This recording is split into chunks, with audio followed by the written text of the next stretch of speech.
වාසනාවන්ත පින්වතුනි, අද මේ පින්වත් හැම දෙනාම බෞද්ධ මාධ්‍යාලය ඔස්සේ ධර්ම දානමය මහා පිනක් ජීවිතේ එකතු කරගන්න දවසක්. ඒ නිසා මුලින්ම දේශනාව ආරම්භයේම තමන්ගේ ජීවිතේට මේ මනුස්ස ජීවිතේ කරගත හැකි පින්කම් අතර අග්‍රම දානයක් තමයි ධර්ම දානය. ඒ නිසා සබ්බ දානං ධම්ම දානං ජිනාති කියලා බුදුරජාණන් වහන්සේ සියලු දානයන් අතර අග්‍රයි කියලා පෙන්නපු බුදු කෙනෙකුගේ ධර්මයක් ලෝකයට අහන්න සැලැස්වීම. විශාල පිරිසකට ධර්ම දානයක් බෙදා දීමේ ඒ මහා පින අද දවසේ අපි කාගේ ජීවිතවලට රැස් වෙනවා කියලා මුලින්ම හිතලා සතුටටපත් වෙන්නට ඕන. පින්තුනේ, අද අපි බලමු අපේ හිතේ හටගන්න තරහව, ගැටීම, ද්වේෂය, එකට එක කරන්න හිතන මේ සිතුවිලි මේවා ආදීනව දකිමින් කොහොමද අපි මේවා වළක්ව ගන්නේ? අපි කොහොමද ධර්ම මානසිකාරයකට අපේ හිතක් ගන්න? එවැනි කරුණු කීපයක් අද අපි හොඳට විමසලා තේරුම් ගන්න උත්සාහයක් ගමු.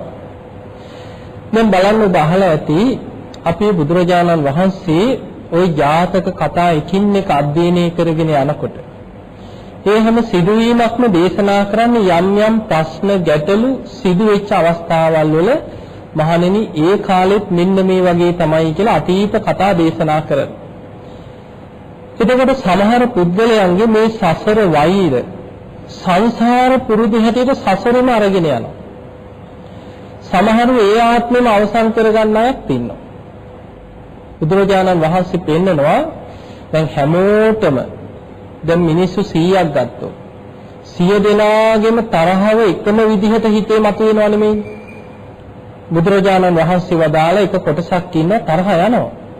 මේ කෙලෙස් සහිත සත්වයාගේ රාග දේශ මෝහ ආදී කෙලෙසුන් තුල ජීවත් වෙන්න මේ සත්වයන්ට අර සංයෝජනයක් හැටියට, ආශ්‍රවයක් හැටියට, අනුසය ධර්මයක් හැටියට මේ තරහව, ද්වේෂය හිතේ පවතින නිසා එක කොටසක් ඉන්න තරහ යනවා. හැබැයි දියේ යන්න ඉරක් වගේ කියන.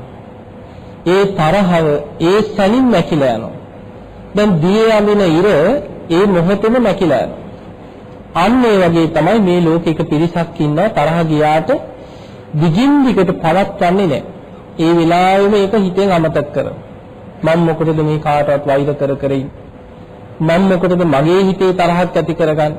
මමම නේද අමාරුයි වැටෙන්නේ, මටම නේද අකුසල් පේන්නේ? ඒ වගේ හිතලා ඒ මොහොතේම හිතෙන් බහැර කරගන්න.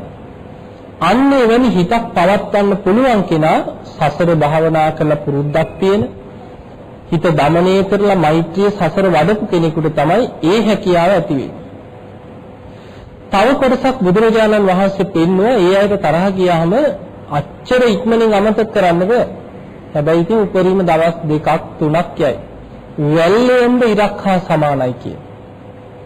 වැල්ලේ වඳින ඉර හුලකට හරි මැකිලා යන දවස් 2 3ක් යනවා. උපරිම දවස් 2යි 3යි වැඩිම වුණොත් සතියක් තිබ්බා කියලා හිතා. හුලකට හරි මැකිලා යනවා. අන්න ඒ වගේ මේ ලෝකේ සමහරුට ඉතින් තරහ ගියාම දවසක් දෙකක් කතා කරන්නේ තරහින් ඉන්නේ. දවස් 2 3ක් ඒ ගැනම හිතා ඉඳි. හැබැයි දවස් 3 4 යනකොට ඒක හිතෙන් අමතක කරලා ඊට පස්සේ බොහෝම හොඳට ආයෙමත් ජීවත් වෙනවා. ඒ වෛරය තුල, ඒ ගැටීම තුල දිගට පවත්වන්න උපරිම දවස් 2 3යි. එහෙම හිතක් තියෙනවා නම් ඒකෙනත් යම් මට්ටමේ හරි දියුණුවක් තියෙන කෙනෙක්. හැබැයි මේ ලෝකේ භයානකම පිරිස බුදුරජාණන් වහන්සේ පෙන්වන්නේ ගලේ කෙටු ඉරහා සමානයි කියලා. ඒක අමතක වෙන්නෙම නැහැ. අමතක වෙන්න ඉඩ දෙන්නෙත් නැහැ. අයෝනිසෝ මනසිකාරයේ යෙදී ඒ තරහව, වෛරය එන්න මතු කරලා උපද්දව ගන්න. නෝපන් දේශේ උපදිනවා, උපන් දේශේ වැඩෙනවා අයෝනිසෝ මනසිකාරයේ තුල. හැම වෙලේම හිතනවා මූ මට මෙහෙම කරා අර ධම්මපදයේ තියෙන අක්කොච්චි මං, අවදි මං, අජිනි මං, අහාසිමි. මාව පරාජය කරා, මගේ දේවල් පැහැරගත්තා, මාව ලැජ්ජා කරා, මට මෙහෙම කරා කියලා ඒ ගැනම හිතා ඉන්නවා කියන. එහෙම හිතන්න නෝපන් දේශේ උපදිනවා, උපන් දේශේ වැඩිනවා. දැන් බලන්න බොහොම ලස්සන ජාතක කතා තියෙනවා මේ ද්වේෂය යටපත් කරගත් ආකාර ගැන. දැන් ඒ කාලේ බුදුරජාණන් වහන්සේ අතීත ජාතක කතාවක් දේශනා කරන මහණෙනි අතීතයේ එක් ආත්මයක බරණැස බ්‍රහ්මදත්ත කියලා රජ කෙනෙක් හිටියා. එතකොට දැන් අපිට හැම තැනම හම්බ වෙනවනේ දැන් ජාතක කතා 550ක් ස්ථානක් තියෙනවා. ඔය හැම ජාතක කතාවකම වගේ එකල බරණැස් නුවර බ්‍රහ්මදත්ත රජ කෙනෙක් වාසය කරනවා. මේ මැරෙන්නේ නැද්ද කියලා හිතෙනවන්නේ මේ රජා. එහෙම හිතෙන්නේ නැද්ද? එහෙම හිතනවා. හැමදාම ඉන්න රජෙක්ද මේ කියලා. ඒ බ්‍රහ්මදත්ත කියන්නේ ඒ රජ පරපුරක්. බරණැස අදටත් තියෙනවා බ්‍රහ්මදත්ත රජමාලිගාව. දඹදිව ගියා ඉන්නවනම් ගිහින් තියෙනවනම් ඔබට ගිහින් බලන්නත් පුළුවන්. ඒ බරණැස බ්‍රහ්මදත්ත පරපුරේ රජමාලිගාව අදටත් තියෙනවා. අදටත් ඒ පරපුරේ රජ කෙනෙක් ඉන්නවා. එයා හඳුන්වන්නේ බ්‍රහ්මදත්ත රජුරෝ කියලා. හැබැයි අද ඉන්දියාවේ එවැනි රාජ්‍ය පාලන ක්‍රමයක් නැති වුණාට බරණැස තියෙන උත්සවවලට මැති ඇමතිවරු වෙන රාජකීය උත්සවවලට අර බ්‍රහ්මදත්ත මාලිගාවින් රජුරවන්ටත් ආරාධනා ලැබෙනවා. එතකොට ඒ වගේ එදා අවුරුදු දසදහස් ගානකට පෙර ඉඳන්ම පැවතිච්ච රජ පරම්පරාව. කවුරු රජ වුණත් බ්‍රහ්මදත්ත නම තමයි හම්බෙන්නේ. එතකොට ඒ තාත්තා රජ වෙලා ඉන්න බ්‍රහ්මදත්ත. එයාගේ පුතා රජ වෙන්නේ බ්‍රහ්මදත්ත නමින්. ඊළඟට කවුරු හරි රජ වෙනවා ඒ නගරෙම ඒ බ්‍රහ්මදත්ත. ඒක රජ පරපුරක්. ඒ පරපුරේ හැමෝම හැදින්නේ බ්‍රහ්මදත්ත රජුරෝ කියලා. එතකොට බුදුරජාණන් වහන්සේ මේ දේශනාව කරන කාලේ ඒ කාලෙත් බරණැස බ්‍රහ්මදත්ත කියලා රජ කෙනෙක් රාජ්‍ය කරනවා.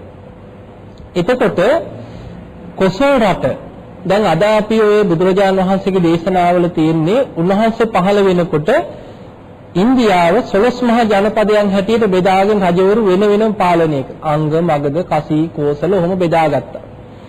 එදත් බරණැස වගේම තවත් කෝසල කියලා තවත් රාජ්‍යයක් තිබුණා. ඒ රාජ්‍ය රජකම් කරපු රජුරවන්ට හැදින්නුවේ කොසල් රජුරු. කෝසල රාජ්‍යයේ රජකම් කරන රජුරු හඳුන්වන්නේ කොසල් රජුරු.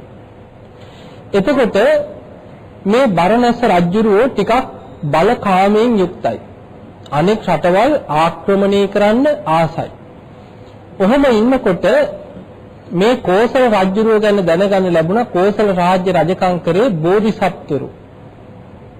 ඒ රාජ්‍ය රජකම් කරපු කොසල් රජුරුවයි බිසවයි බොහෝම බෝධිසත් ගතිගුණ තියෙන දෙන්නේ. හරි මෛත්‍රී සහගතයි.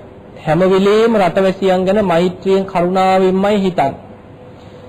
දැන් මේ වෙලාවේ රජුරුවන්ගේ අමාත්‍යවරයෙක් රජුරුවන්ට යෝජනා කරා මෙහෙම ඉඳලා හරියන්නේ අපි අපේ සේනා සංවිධානය කරලා අපි ශක්තිමත් වෙන්න ඕන. එතකොට රජුරුව මේකට අකමැති වුණාට පස්සේ මේ අමාත්‍යවරයා තරහ වෙලා ගියා. ගිහිල්ලා අර අනෙක් රාජ්‍යයේ හිටපු බරණැස් බ්‍රහ්මදත්ත රජුරුවන්ට ගිහිල්ලා කියා හිටිය රජතුමනි ඔන්න ඔබට අල්ල ගන්නව නම් කිසිම වෙහෙසක් නැතුව ආක්‍රමණය කරන්න රාජ්‍යයක් තියෙනවා. ඒ තමයි කියව කොසල් රාජ්‍ය. රජුරුව බොහෝම මෛත්‍රියෙන්ම ඉන්න කෙනෙක් කිසිම යුද්ධයකට එන එකක් නැහැ. ඒ නිසා ආක්‍රමණය කළ අල්ලගන්නේ මේක විශ්වාස කරපු බරණැස් රජුරුව විශාල සේනාවක් සංවිධානය කරලා යුද ප්‍රකාශ කරලා පණවිඩයක් කරිය යුද්ධෙට එන්න කියලා. ඒ වෙලාවේ කොසල් රජුරුවයි බිසවයි කතා වුණා අපි අපේ රාජ්‍ය වෙනුවෙන් හරි අපි යුද්ධ කරනවා කියන්නේ මේ අහිංසක මිනිස්සු නේද මැරෙන්නේ මේ නගරේ. ඒ නිසා මේ සෙබළු කවුරුත් මිනිස්සු මේ මිනිස්සු මරාගෙන අපි මේව අත්පත් කරගෙන අපිට ඇති ප්‍රයෝජනේ මොකක්ද? ඒ නිසා මෙහෙම රජකම් කරනවට වඩා හොඳයි අපි මේ රාජ්‍යම අල්ලගන්න ඉඩ දීලා අපි හොරින්ම මෙහෙම බැහැලා යමු. දෙන්නම කතා වෙලා එදා රාත්‍රී වෙස්වලා ගත්තා. වෙස්සලාගෙන මාලිගාවේ පිටිපස්සේ දොරටුවෙන් හිඟන්න දෙන්නෙක් යනවා වගේ අර මාලිගාව අතහැරලා ගිහිල්ලා බොහොම දුප්පත් විදිහට ඊටාම දිලිඳු ගම්මානයකට ගිහිල්ලා බල මෙහෙවර කරමින් ජීවත් වුණා. දැන් කාටවත් හොයන්න බෑ මේ රජා කියලා. බලන්න රජුරුවන්ගේ තිබ්බ ගතිගුණ. මේ සියල්ල අතහැරලා මෛත්‍රියම වඩ රජුරුවයි බිසවයි ගිහිල්ලා දැන් බල මෙහෙවරකම් කරනවා. කුලී වැඩ කර බොහොම නිදහසේ ජීවත් වෙයි. ඒ වෙලාවේ දැන් අර බරණැස් රජුරෝ මේ නගරෙම අල්ලගත්තා. අල්ලගෙන ඔහොම ඉන්නකොට දැන් කාලෙ ගෙවිලා යනවා. මෙයන් මේ රාජ්‍ය රජකම් කරනවා. අර කොසල් රජුරු රාජ්‍ය අතහැරලා ගිය රජුරවන්ටගේ බිසවට දරුවෙක් ලැබුණා පුත් කුමාරයෙක්. මේ පුතා ටිකක් ඇවිද ගන්න පුළුවන් වයස එනකොට දැන් බොහොම දුකසේ තමයි දරුවා ලොකු මහත් කරලා උගන්වන්න දිසාපාමොක් ඇදුරුතුමා ළඟට ඇරියා. මොකද ඒ සම්බන්ධතා තියෙනවා රජ කෙනෙක් නිසා. ඉතින් කොහොම හරි පුතාව ඇරියා ගිහිල්ලා හොඳට ඉගෙනගෙන දැනුම ඇති කරගෙන ඉන්න. අනාගතේ රාජ්‍යයට සුදුසු කුමාරයා. දැන් මේ පුතා ගිහිල්ලා ටික කාලෙකින් හොඳ දැනුමක් ඇති කරගත්තා. ඉඳගෙන තිබ්බ ශිල්ප ශාස්ත්‍ර සියල්ල ඉගෙනගත්තා. ඉගෙනගෙන දක්ෂම ශිෂ්‍යයෙක් බවට පත් වෙලා අවුරුදු ගානකට පස්සේ දැන් ඔන්න තමන්ගේ දෙමව්පිය බලන්න එහෙන් ආපහු පිටත් වෙලා එනවා අධ්‍යාපනය හමාර කරලා. මෙහෙම එනකොට නගරයට එනකොට මහ විශාල සෙනගක් රැස් වෙලා ඉන්නව දැක්කා. සෙනගස්යෙන් පීරගෙන ගිහිල්ලා බලනකොට අනේ දෙන්නෙක්ව රතු පාට මල් මාලා දෙකක් කරට දාලා හිස භාගයක් මුඩු කරලා අත් දෙක පිටිපස්සට තියලා ගැට ගහලා කස පහරවල් ගගහ නගරේ එක්කන් යනවා මරන්න. ලං වෙලා බලනකොට තමන්ගේ අම්මයි තාත්තයි නේද මේ කියලා අඳුනගත්තා. අර අවුරුදු 20කට ආසන්න කාලයක් වෙස්වලාගෙන බොහෝම අහිංසක විදිහට අසරණ විදිහට රජකම අතහැරලා ගිය මේ රජුරෝ ජීවත් වුණා. මෙහෙම කාලයක් ඉන්නකොට දවසක් රජුරුවන්ගේ හිටපු කරණ වෑමියෙකුට මුණ ගැහුණා. රජුරුවන්ගේ කොණ්ඩේ කපපු කෙනා රජුරුව වෙස්වලාගෙන හිටියර දැක්ක ගමන් අඳුරන්න පුළුවන් වෙන්නේ. අඳුනගත්තා. මේ වෙස්වලාගෙන ඉන්නේ මේ රජුරුව නේද කියලා අඳුනගෙන ගිහිල්ලා දැනුම් දුන්නා අන්න අසවල් ගමේ මේ විදියට වෙස්වලාගෙන අර රජුරුව ඉන්නවා කිය. ඒකෙන් කුපිත වෙච්ච බ්‍රහ්මදත්ත රජුරුව අනකරා රාජබටේ එක ගිහිල්ලා අල්ලගෙන ඇවිල්ලා නියෝගය දුන්නා හිස භාගයක් මුඩු කරලා අත් දෙක පිටිපස්සට තියලා බැඳලා රතු මල් මාලාවක් දාලා වදකියෝ ලවා කස පහර දිදී නගරේ ඇදගෙන ගිහිල්ලා වීදියක් ගානේ අරගෙන ගිහිල්ලා නැගෙනහිර දොරටුවෙන් එළියට ගෙනහිල්ලා කෑලි 4කට කපලා මරන්නයි කිය. දැන් මේ මිනිස්සු පිරිලා බලාගෙන ඉන්නේ අර රජුරවන්ට වද දීදී යනකොට නගර වාසීන් හඬා වැළපෙනවා. රජුරෝ බොහොම මෛත්‍රී සහගතයි කියලා දන්නවා. දැන් මේ පුතාට අඳුනගත්ත විතරයි අම්මා තාත්තට ලං වෙනකොටම අර අම්මා තාත්තා දැනගත්ත මේ පුතා තමයි කියලා. ඒ වෙලේ ඇහෙන්න කියනවා පුත දීගායෝ ළඟ නොබලන් දුර බලන්න කියනවා. ගාථාවකින් කියනවා වෛරය බොහෝ කාලයක් පවත්වන්න එපා කියලා. මිත්‍රත්වයේ කියන එක ඉක්මනින්ම අවසන් වෙන්න ඉඩ තියාගන්නත් එපා කියලා. ඒ නිසා වෛරයෙන් වෛරය සංසිඳෙන්නේ නැහැ. මෛත්‍රියෙන්ම සංසිඳවා ගන්න. මේ වගේ ගාථා කීපයකින් ඇහෙන්න කියා යනකොට දැන් වදකේ හොඳට බීලා මත් වෙලා ඉන්නේ. අරවා කියන්න තව ගහනවා. තේරෙන්නේ මේකේ අර්ථය තේරුම් ගන්න බෑ. අර අම්මයි තාත්තයි ගුටි කකා පුතාට ඔය අවවාදයේම දිදී ගියා. ඒ ගහන පාරක් පාසා කෑග ගහ කිව්වේ ඔය කාරණේමයි. දැන් පුදුම කේන්තියක් ඇති වුණා නොඑක් සිතුවිලි හිතට ආවා. පැනලා පහර දෙන්න හිතුණා අම්මා තාත්තව ගිහිල්ලා බදා ගන්න හිතුණා නොඑක් දේවල් හිතුණා. හැබැයි නුවණැති කෙනෙක් බුද්ධිමත් කෙනෙක් ඉවසාගෙන හිටියා. තමන්ගේම සිදිරි පිට අර අම්මා තාත්තා දෙන්නව ගෙනහිල්ලා නැගෙනහිර දොරටුවෙන් එළියට අරගෙන ගිහිල්ලා නගර වාසීන් බලාගෙන ඉන්නද්දිම පන පිටින්ම කෑලි 4කට වෙන් කරලා කපලා මැරුවා. මරලා නැගෙනහිර දොරටුවේ ඉදිරියේ මැදම දාලා ඉවර වෙලා වදකියෝ ගියා යන. දැන් මේක බලාගෙන ඉඳලා මේ දුක දරා ගන්න බැරුව මේ දීගායු කුමාරයා මහා කැලේට ගිහිල්ලා කැලේ ඇතුළට ගිහිල්ලා බිම පෙරලි විලාප දිදී හඬා වැළපුණා. දැන් කාටවත් ඇහෙන්නේ නැහැ. මෙහෙම අඬලා හිත හදාගත්තා. හිත හදාගෙන රාත්‍රී නගරයේ දොරටුව ළඟට ආවා. එනකොට දොරටු පාලකයෝ ඉන්නෝ නැගෙනහිර දොරටුවෙන් ඇතුල් වී ගන්න අමාරු. කරන්න දෙයක් නැහැ. දොරටු පාලකයෝ හොඳ බේබද්දෝ. ඒ නිසා සල්ලි දුන්න බොන්න. ඊට පස්සේ මේ අය මොකද කරේ බීලා වැටුණාට පස්සේ අර දොරටුවෙන් ඇතුල් වෙලා අර අම්මා තාත්තගේ කපලා මරලා දාලා තිබ්බ අම්මා තාත්තගේ ශරීර දෙක ඒ කෑලි ටික වෙනම අරගෙන ගිහිල්ලා ආදාහණය කරන්න ගන්නයි මේ උපක්‍රමය යොදාගත්තේ. ඒ වෙලාවේ දර එකතු කරලා ගෙනහලා අර පිරිස දීලා මත් වෙලා වැටිලා ඉන්න වෙලාවේ අම්මා තාත්තගේ අර සෑයකට තියලා අර ශරීර දෙක දවනකොට ඒ යන ගිනිදල් බරණැස් රජුරුවන්ගේ මාලිගාවට පේනව නැගෙනහිර දොරටුව ළඟ විශාල ගිනි ජාලාව. රජුරුවන්ට හිතුණා මේ නම් එකත් එකටම අද වද දීලා කපලා මරපු මේ රජුරුවන්ගේ බිසවගේ ශරීරය තමයි ආදාහනය කරන්නේ. එක්ක රජුරුවන්ගේ නෑදෑයෙක් තාම ජීවතුන් අතර ඉන්නවා. එක්ක දරුවෙක් හරි කවුරු හරි නෑදෑයෙක් තමයි ඕක කරන්නේ නැත්තේ. මේ පුද්ගලයාගෙන් කවදා හරි මට අනතුරක් වෙයි කියන සැකේ එදා හිතට ඇති වුණා. දැන් මේ කටයුතු ඔක්කොම කරලා මේ රාජකුමාරයා දීඝායි කුමාරයා රාත්‍රී කාලේ ගියා රජුරුවන්ගේ ඇත්ගාලට. ගිහිල්ලා ඇත්ගාල බලා ගන්න ඉන්න පිරිසට ගිහිල්ලා කිව්වා මාමේ මට කාත් කවුරුත් නැහැ කියෝ. අම්මා තාත්තත් නැහැ නෑදෑයෙක් නැහැ ඥාතියෙක් නැහැ. මට මේ ඇත්ගාලේ ඉන්න දෙන්න කියෝ. හා කමක් නැහැ කියෝ. ඇත්ගාලේ ඔන්න නතර වුණා එදා රාත්‍රියේ. පසුවදා මේ ඇත්ගාලේ ඉන්න ගමන් වීණාවක් තියනවා දැක්කා. වීණාව අතට අරගෙන අහුවා මම මේක වාදනය කරන්න පුළුවන්ද? පුළුවන් කිව්වා. වීණා වාදනයේට බොහොම දක්ෂයි. ඉතින් බොහොම මිහිරට අර වීණාව රාත්‍රී වාදනය කරා. මේක ඇහුණ රජුරුවන්ගේ මාලිගාවට රාත්‍රී නිදාගෙන ඉන්න රජුරුවෝ මේ වීණාවේ හඬ අහගෙන ඉඳලා උදේ පාන්දර පණවිඩයක් ඇරියා කවුද මේ වීණා වාදනය කරේ කියලා හොයාගෙන මාලිගාවට එක්කේ. රජුරුවෝ ඉස්සරහට එක්කාවා දීඝායි කුමාරයා. රජුරුවෝ ඇහුවා ඔබද වීණා වාදනය? ඔව් මමයි කිව්වා. ඇහුවා ඔබ කවුද? අනේ මම කාත් කවුරුත් නැති කෙනෙක් කිව්වා.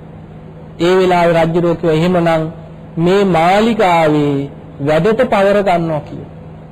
දැන් රජුරුවන්ට වීණා වාදනයේට හිත ගිහිලා රජුරුවෝ මොකද කරේ? මාලිගාවට බඳවගත්ත සේවය. හැබැයි මාලිගාවේ ඇතුළට ගන්න විශ්වාසවන්ත කෙනෙක් විතරයි. මාලිගාවේ එළියේ අතුපතු ගන්න, ජනෙල් පිහින්න, දොරවල් පිහින්න මේ වැඩවලට බඳවගත්තා. ටික කාලයක් ඉන්නකොට අර දෙන වැඩ කටයුතු බොහෝම ගෞරවයෙන් හරිම පිරිසිදුව හැමෝගෙම හිත් දිනාගෙන කටයුතු කරා. මෙහෙම ඉන්නකොට අමාත්‍ය මණ්ඩලයේ සේවකයන්ගේ හැමෝගෙම හිත් දිනාගත්තා. රජුරුවන්ගේ හිත පැහැදුවා. රජුරුව මොකද කරේ? ටික දවසකින්ම මාලිගාවේ ඇතුළේ වැඩ කටයුතු වලට බඳවගත්තා. දැන් ඔන්න උපක්‍රමශීලී මාලිගාව ඇතුළටම ඇතුල් වුණා. එහෙම ඇතුල් වෙලා දැන් රජුරුවන්ගේ හොඳටම හිත දිනාගත්තා. රජුරුවන්ගේ සිරියහන් ගබඩාවල්, රජුරුවන්ගේ යහනාවල් මේවා සුද්ධ පවිත්‍ර කරන්න, ඒවා පිහින්න මේ හැම දෙයකම අරගෙන රජුරුවන්ගේ හිත කොච්චර දිනාගත්තද කියන්නේ රජුරුවන්ගේ රියදුරා හැටියට රතාචාර්යවරයා හැටියට බඳවගත්තා. දැන් රජුරුවන්ගේ රතාචාර්යවරයා බොහොම හිතවත්ම කෙනා. මෙහෙම කාලයක් ඉන්නකොට දවසක් රජුරෝ කියන මට ආසයි කිය මුව දඩේමේ යන්න. බොහොම දුර ඈත තියෙන මහ විශාල කැලයක්. දැන් මුව දඩේමේ යන්න කැමැත්ත ප්‍රකාශ කරා. ඒ වෙලාවේ අමාත්‍ය මණ්ඩලයත් එකතු කරගෙන විශාල පිරිසක් එක්ක මුව දඩේමේ යන රථවල නැගලා පිරිසම පිටත් වුණා. රජුරුවන්ගේ රතාචාර්යවරයා දීඝායු කුමාරයා බොහොම දක්ෂයි. වේගෙන් රථයේ පදවගෙන පුදුම වේගෙන් ගියා. ගිහිල්ලා අමාත්‍ය මණ්ඩලයට වඩා යොදුන් ගාණක් වේගෙන් ඉක්මනින් ගියා. අර පිරිස පහු කරා. පහු වුණාට පස්සේ රජුරෝ දැන් කියන වටපිට බල්ලා තාම අපිව නම් අල්ලන්න හම්බෙන්නේ නැහැ. ඒ නිසා අපි ටිකක් අර පිරිස එනකන් ගිමන් හරිමු කියලා මේ වනාන්තරේ හොඳයි කියලා. රජුරෝ බැලලා ගස් සෙවණක දැන් බොහොම හිතයිසි යාළුවා දීඝායු කුමාරයාගේ ඇඟටම හේතු වෙලා ටිකක් නිදාගත්තා. එහෙම නිින්ද ගියා. දැන් ඔන්න අවස්ථාව ආවා.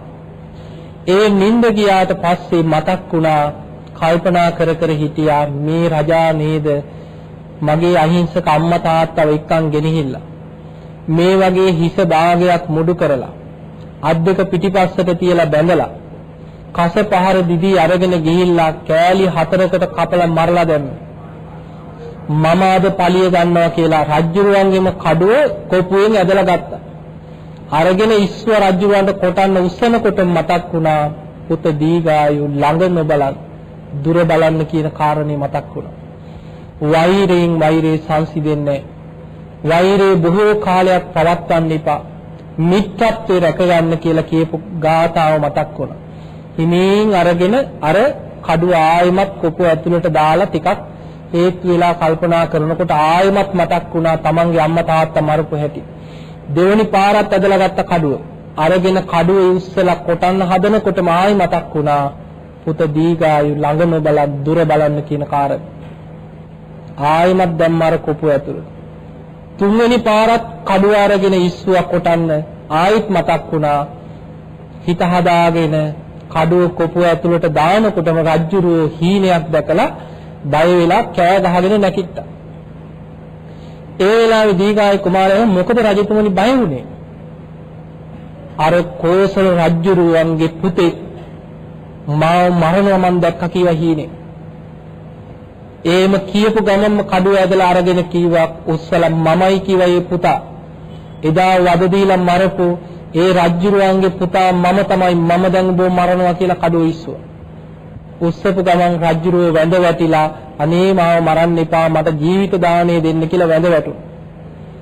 ඒ වෙලාවේ කල්පනා කරා කමක් නැහැ මගේ පියා මට උගන්වුවේ වෛරයෙන් වෛරය සංසිඳෙන්නේ නැහැ.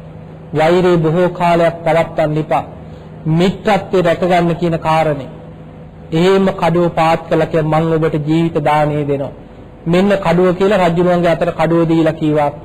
දැන් ඔබට මාව මරන්න පුළුවන් කිව්වා. කැමති නම් මාව දැන් මරන්න කිව්වා. ඒ වෙලේ රජුරෝ කියනවා නෑ මම ඔබව මරන්නේ නෑ. මට පොරොන්දුවක් අවශ්‍යයි කිව්වා. ඔබ මට හිංසා කරන්නත් එපා. මේ පරණ වෛරයේ හිතින් මතු කර කර ඒ දෙමව්පිය මරපු කෝන්තරේ හිත මට හිංසා කරන්න එපා කිව්වා. ඒ විතරක් නෙමෙයි මම ඔබට හිංසාවක් කරන්නෙත් නෑ. අපි දැන් දෙන්නම මෙතන පොරොන්දුවක් ගමු කියලා කඩුවට දිවට දිව තියලා සපත කරගෙන පොරොන්දුවක් ගත්තා. දෙන්නට දෙන්න පරිගන්න චේතනාවක් ඇති කරගන්නේ නෑ කියලා එතන පොරොන්දු වුණා. ඒ පොරොන්දු වෙලා අවසන් වෙනකොටම දැන් ඔන්න අමාත්‍ය මණ්ඩලයේ අර රටවල නැගලා එතනට ආවට පස්සේ බරණැස් රජුගේ අමාත්‍යවරුන්ගෙන් අහනවා අමාත්‍යවරුනි දැන් කවුරු හරි ඔබලට කොයි වෙලේක හරි මුණ ගැහුණොත් අර බරණැස් රජුරුවන්ගේ මේ කොසල් රජුරුවන්ගේ පුතෙක්ව මොකද කරන්න කියලා දැන් රජුරුවන්ගේ හිත දිනා ගන්න ඉතින් හැමෝම උත්සාහ කරන්නේ රජතුමනි අපිට නම් අහුනොත් අපි කෑලි කෑලි කපනවා කියෝයි පුතාව. තව කට්ටිය කිව්වා අර අම්මා තාත්තා කපපු විදිහටම අපි ගෙනිහිල්ලා වද දීලා කෑලි 4කට කපනවා කියලා. සමහරු කිව්වා අපි යට ඉඳන් කපාගෙන උඩට එනකන් පතුරු ගහනවා කියලා. ඕම කියන්න තියෙන ඒවා එක එක්කෙනා එක එක විදිහට දැන් රජුරුවන්ගේ හිත දිනා ගන්න කියනවා. රජුරුව ඔක්කොම කියනකන් අහගෙන ඉඳලා කිව්වා මේ තමයි කීවා ඒ රජුරුවන්ගේ පුතා. දැන් වහාම යමු කීවා මාලිගාවට ගිහින් අද මුවදඩේමේ යන ගමන අවසానයි කීවා. රාජ සභාවද රැස් කරන්න ඕන කිව්වා. අමාත්‍යවරු පුදුමයටපත් වුණා. රජුරුවන්ගේ නියෝගයේ මත ගිහිල්ලා රාජ සභාව රැස් කරා. රජුරුව රාජ සභාවට ඇවිල්ලා අර දීගායි කුමාරයාවත් එකතු කරගෙන ඇවිල්ලා පැත්තකින් වාඩි කරවගෙන අර කුමාරයා ගැන මුළු විස්තරේම කියා හිටියා. අර ඇද්ගාලට ආපු හැටි, වීණා වාදනය කරපු හැටි, රජුරුවන්ගේ හිත දිනාගෙන මාලිගාවේ පිට වැඩට ආපු හැටි, මාලිගාවට ඇතුල් වෙච්ච හැටි, රජුරුවන්ගේ හිත දිනාගෙන රජුරුවන්ගේ යහනාවල් පවා සුද්ධ පවිත්‍ර කරගෙන ලං වෙච්ච හැටි, රතාචාර්යවරයා වෙලා මරන්න අවස්ථාව ඇවිල්ලත් Tamanට ජීවිත දානේ දීපු විස්තරේ කියලා රජුරුව කියනවා අද පටන් මේ මුළු රාජ්‍යෙම මම පවරනවා කීවා මේ දීගායි කුමාරයාට. ඒ විතරක් නෙමෙයි මගේ දියණිය විවාහ කරලා සරණ පාවලා දෙනවා කිය මේ කුමාරයාට. එහෙම කියනකොට අමාත්‍යවරු කියනවා අපිටත් රජතුමනි එක කාරණයක් තියෙනවා කියලා අහලා සැක දුරු කරගන්න. ඒ තමයි එදා අපි ඒ කොසල් රජුරුවන්වයි බිසවයි වදදිදී ගගහ අරගෙන යනකොට මෙන්න මේ වගේ දෙයක් කියා කෑක ගහ කිව්වයි අම්මයි තාත්තයි. ඒකේ අදහස මොකද්ද කියලා අපිට දැනගන්න ඕන කි. එතකොට මේ කුමාරයා කියනවා ඒ කිව්වේ වෙන මොනවත් නෙමෙයි පුත දීගායු ළඟ බලන්න එපා දුර බලන්න. වෛරයක් සංසිඳෙන්නේ ඒ නිසා වෛරය කියන එක බොහෝ කාලයක් පවත්වන්න එපා. මිත්‍රත්වයේ රැකගන්න. මෙන්න මේ ටික තමයි මේ වෙලාවේ වදදිදී යනකොට දීප උපදේශ කියලා කරුණු කියනකොට අර අමාත්‍යවරුන්ගේ ඇස් වලින් කඳුළු වැగిරෙන්න පටන් ගත්තා. මේ වගේ ගුණ යහපත් මේ පිරිසක්වද අපි මේ වද දීලා මේ අපරාධයක් කරේ කියලා. ඒ වෙලාවේ අර රජුරවන්ට රාජ්‍ය පවරලා බරණැස් රජුරුව දෝවත් සරණ පාවලා දීලා දීඝාය කුමාරයාට රාජ්‍ය පැවරුවා. දැන් මේ ඉතිහාස සිදුවීම ওই ජාතකයේ බුදුරජාණන් වහන්සේ දේශනා කරලා බුදුරජාණන් වහන්සේ වදාළ මහණෙනි එදා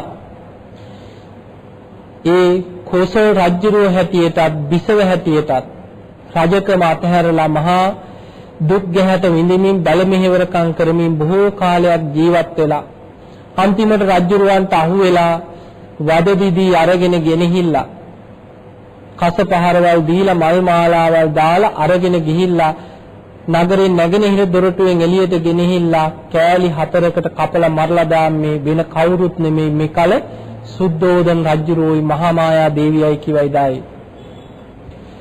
බුදුරජාණන් වහන්සේ වදාලා මහණෙනි එදා තමන්ගේ දෙමව්පියන්ට වද දෙනවා දැකලා තමන්ගේ දෙමව්පියන්ට කස පහර දීදී අරගෙන යනවා දැකලා පිරිස මැද්දේ නගරේ නැගෙනහිර දොරටුවෙන් එළියට ගෙනහිල්ලා කෑලි 4කට කපලා මරලා දානවා දැකලා තමන්ට පරිගන්න ලැබිච්ච අවස්ථාවත් පරිගන්නේ නැතුව ඉවසීමෙන් මෛත්‍රියෙන් වෛරය නැති කරගත්ත දීඝායු කුමාරයා තමයි කීවා මේ තථාගත ලෞතර සම්මා සම්බුදුරජාණන් වහන්සේ.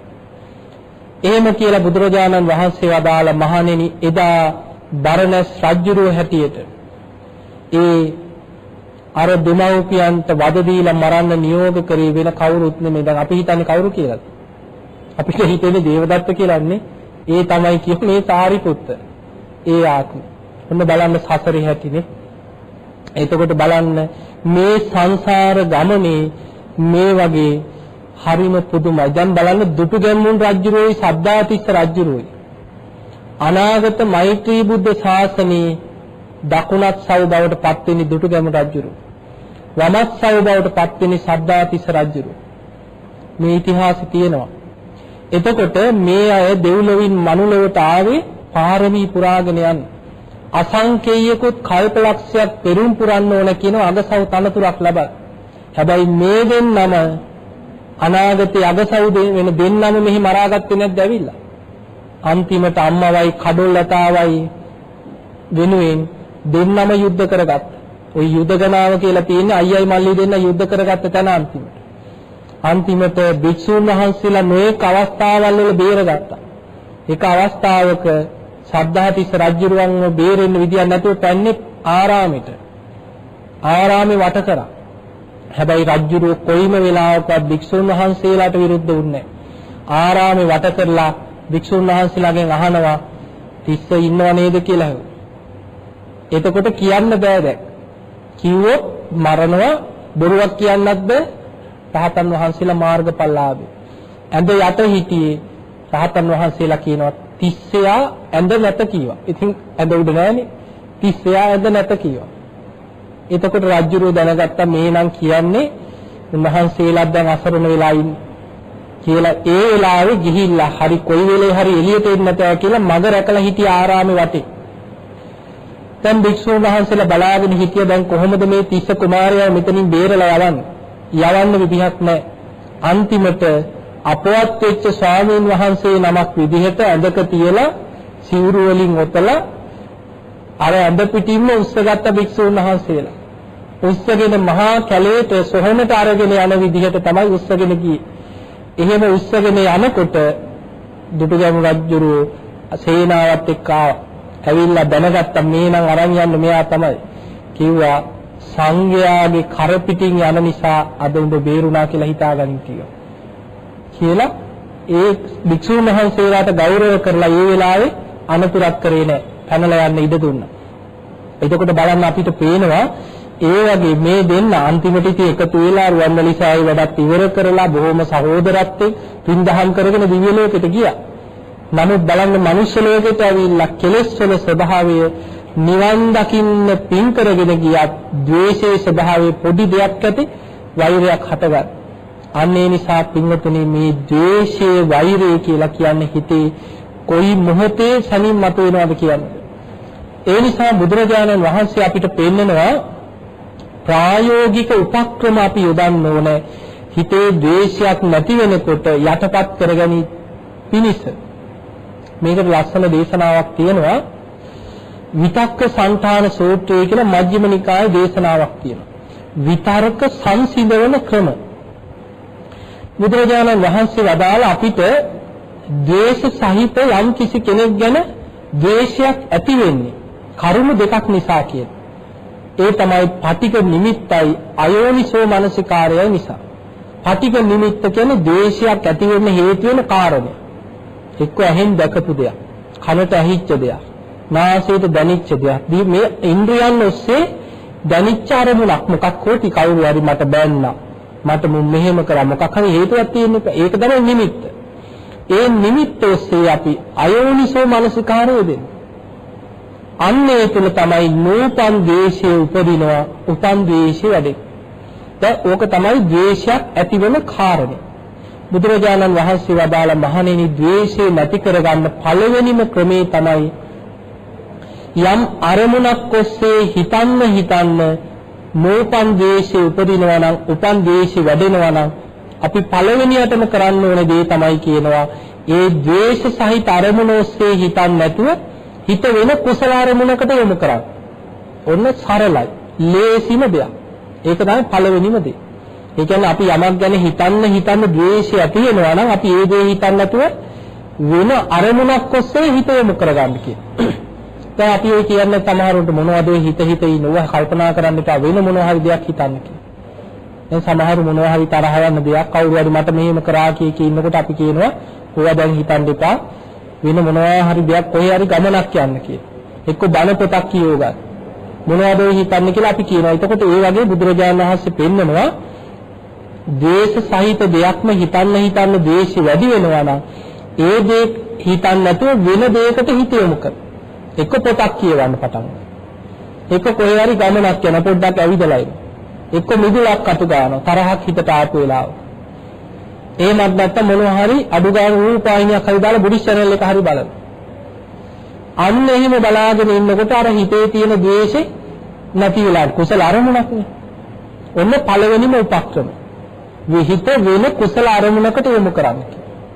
හැබැයි බුදුරජාණන් වහන්සේ වදාළ මහණෙනි සමහර වෙලාවට ද්වේෂේ බලවත් වුණාට පස්සේ හිත වෙන අරමුණකට යොමු කරත් ද්වේෂ නැති වෙන්නේ නැහැ. ඒ තුලිනුත් ද්වේෂෙම බලවත් වෙනවා කියන්නේ. ඒ කියන්නේ දැන් අපි ඔන්න හිතේ තරහක් ඇති වෙනකොට ඒක නැති කරගන්න හිතාගෙන රූපවාහිනිය දැම්මා. රූපවාහිනිය තුලින් පෙන්නේ තරහකාරයමයි. එහෙම වෙන්නත් පුළුවන්. පොතක් කියවන පොත ඇතුලෙන් පෙන්නේ තරහකාරයමයි. මට මෙහෙම කරා නේද කියලා බැලුවට ඒකම පේනවා. ඒකම මතක් වෙනවා. දැන් ඒ මත්තමට ද්වේෂය ඇති වෙනවා නම් දැන් හිත වෙන අරමුණකට ගන්න අමාරු අවස්ථාවක්. එතකොට බුදුරජාණන් වහන්සේ තව උපක්‍රමයක් දෙවෙනි උපක්‍රමයේ තමයි මහණෙනි හිත වෙනත් අරමුණකට යොමු කරන්න අමාරු නම් ආදීනව මෙනෙහි කරන්න පටන් ගන්න කියලා. එතකොට දෙවෙනියට අපි කරන්න ඕනේ ආදීනව සිහි කරනවා. ආදීනව බලනවා. මේ ද්වේෂය නිසා මං කොච්චර අපායෙ ගිහිල්ලාද? අන්න ආදීනව මෙනෙහි කරනවා. ද්වේෂය නිසා මං කොච්චර තිරිසන් ලෝකෙ වැටිලාද? ඊළඟට යක්කු අමනුෂ්‍ය වෙලා කොච්චර සසර ඉපදිලාද? ද්වේෂ නිසා කොච්චර මං ගුටි බැට කාලාද? කොච්චර මරුන් කාලාද? කොච්චර පිහියනුන් කාලාද? මේ ද්වේෂය නිසා නිවන් දකින්න තිබ්බ අවස්ථාව කොච්චර මං අහිමි කරගෙනද?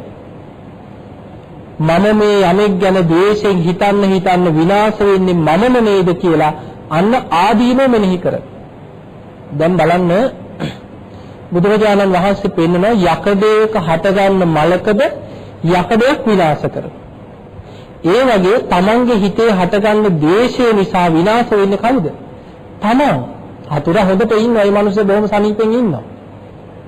අපි මේ මිනිස්සයාට වෛර කරන්න නිින්ද යන්නෙත් නැහැ. කන දේ ඇඟට අල්ලන්නෙත් නැහැ. ඊළඟට තමනුත් ලෙඩ වෙනවා. පුදුම තරහක් වෛරයක්. තමන් තමයි දැන් දුකටපත් වෙලා. ආදීනෝ මෙනෙහි කරන්න කියලා. ඒ ද්වේෂය නිසා මමම නේද අමාරුවේ වැටෙන්නේ, මමම නේද අකුසල් ප්‍රයෝගන්නේ, මං කොච්චර අපායේ වැටිලාද කියලා ආදීනෝ මෙනෙහි කරන්න. ඔන්න දෙවෙනි ක්‍රමය. බුදුරජාණන් වහන්සේ වදාළ මහණෙනි ආදීනෝ සිහි කරන්න ආදීනෝ මෙනෙහි කරනකොට ද්වේෂය අටපත් කරගන්න පුළුවන්. ඔන්න දෙවෙනි උපක්‍රමය. දැන් මතකද පළවෙනි එක තමයි හිතට ද්වේෂයක් ඇති වුනහම ද්වේෂය ඔස්සේ හිතන්නේ නැතුව හිත වෙන අරමුණකට යොමු කරන්න, කුසල අරමුණකට යොමු කරන්න උත්සාහ කරන. එහෙම කරන්න අමාරු නම් මොකද කරන්නේ? ආදීනෝ මෙනෙහි කරන්න පටන්. ඒ දෙවෙනිය. බුදුරජාණන් වහන්සේ වදාලා සමහරුන්ට කොච්චර ආදීනෝ මෙනෙහි කරත් ද්වේෂ නැති කරගන්න බෑ කියනවා. ආදීනෝ කොච්චර දැක හරි පරිගන්න හිතනවා කියනවා. එහෙමයි නැද්ද? දැන් මම අපායයි කියලා හිතුවට වැඩක් නෑ. සමහරු කියනවා අපාය ගියක් කමක් නෑ කියනවා මුගෙන් පලි අරන්. එහෙම જાතියයි දැක හම්බෙලා නැද්ද? ඉන්නවා. මේ ද්වේෂ නිසා මම මරුන් කන්න පුළුවන් නේද කියලා හිතුවත් ඒත් හිතෙනවා නෑ මූව මරාගෙන මරුණක් කමක් නෑ කියලා හිතෙනවා. එහෙම කියනවා ඉන්නවා. එතකොට Taman මැරෙන්නත් කැමති, අපාය යන්නත් කැමති.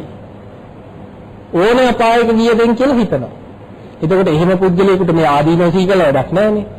ඕන දෙයකට අර පලිගත්තට පස්සේ ඕන දෙයක් මත වෙච්ච දෙන් කියලා ආදීනව කොච්චර මෙනෙහි කරා ඒ තමන්ගේ විනාශය දැක විනාශයටම යන්න කැමති.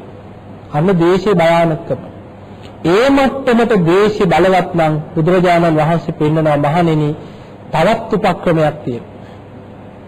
එතකොට හිතන්න කියනවා මෙච්චර ද්වේෂයක් මා තුළ ඇති වුණේ කොහොමද කියලා ආපස්සට හිතලා බලන්න කියනවා. මේකේ පටන් ගත්ත කෙලවරට හිතාගෙන මුලට යන්න කියනවා. ඒ කියන්නේ දැන් වෙන අරමුණකට හිත යොමු කරලා ද්වේෂ නැති කරගන්නත් බෑ. ආදීනෝ මෙනෙහි කළා වැඩකුත් නෑ. අපාය ගියත් කමක් නෑ කියලා හිතෙනවා. එච්චර ද්වේෂයක්. මේ තරම් වෛරයක් මට ඇති වෙන්නේ කොහොමද? මොකද්ද මෙච්චර හේතුව කියලා නිවිහැනහිල්ලේ ආපස්සට හිතලා බලන්න කියනවා ටිකක්. එහෙම ආපස්සට මෙනෙහි කරනකොට මුලට හිතාගෙන යනකොට සමහරවිට Tamanටම ලැජ්ජා හිතෙන්නත් පුළුවන්. දැන් බලන්න සමහර සිදුවීම් මහ ලොකු වෛර ආපස්සට හිතාගෙන යනකොට ප්‍රශ්නේ කෙලවර බලනකොට Tamanටම ලැජ්ජා හිතනවා චිකේ මේ වගේ දෙයකට මම මේ මෙච්චර වෛරයක් ඇති කරගෙන ඉන්නේ. එක්ක කවුරු හරි කියපු කේලම මහ විශාල අපරාධවලට තරහකට හේතුව එක්ක හින්ට් එකක් කරපු එක. එක්ක අනවබෝධය. එක්ක මේ පොඩි නොදල්ව දන්නේ නැති උමුන් සෙල්ලම් කරන්න ගිහිල්ලා ඇතිවෙච්ච ප්‍රශ්නයක් දෙමව්පිය පැටලිලා තියෙනවා. කොහොම නැද්ද අර ළමයි සෙල්ලම් කරලා බෝලේ ගිහිල්ලා එහා වත්තට. අන්තිමට මරාගත්ත දෙමව්පිය. ඒ පතරවල ගියේව. එතකොට ඒ වගේ මේ පොඩි දේවල් නමුත් මේ පුංචි දේවල් දුරදිග ගිහිල්ලා මහ විශාල වෛර බවට පත් වෙනවා. අන්න ආපස්සට බලාගෙන යනකොට Tamanටම ලැජ්ජා හිතෙනවා චිකේ මේ වගේ දෙයකටද මම මේ මෙච්චර වෛර කරන්න කියලා Tamanටම අර නිමිත්ත නැති කරගන්න පුළුවන්. ඔන්න තුන්වෙනි උපක්‍රමය. ඒ ක්‍රමයක් හරි ගියේ නැත්නම් බලන්න බුදුරජාණන් වහන්සේ කොච්චරනම් ක්‍රම පෙන්නනවද?